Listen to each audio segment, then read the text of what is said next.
जब बच्चे अपने माता पिता पर बोझ नहीं होते तो फिर बुढ़ापे में माता पिता क्यों औलाद पर बोझ बन जाते हैं।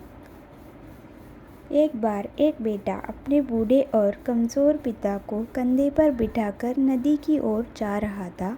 पिता को सैर कराने के लिए नहीं, बल्कि पिता के बुढ़ापे और पत्नी के तानों से परेशान होकर वह अपने पिता को नदी में फेंकने ले जा रहा था। पिता भी इस बात से परिचित थे कि बेटा क्या करने वाला है।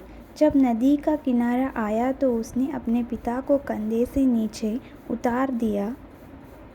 पिता ने अपने बेटे से कहा, बेटा मुझे नदी के बीचों बीच में फेंकना, किनारे पर मत फेंकना। बेटा आश्चर्यचकित होकर पिता को देखने लगा और पिता से पूछने लगा, क्यों बीचों बीच, क्या किनारे पर क्यों नहीं। पिता ने जो कहा सुनकर बेटे का सिर चकरा गया।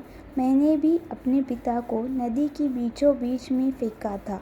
इतना सुनते ही बेटा रो पड़ा और पिता को फिर से कंधे पर बिठाकर अपने घर की ओर चल पड़ा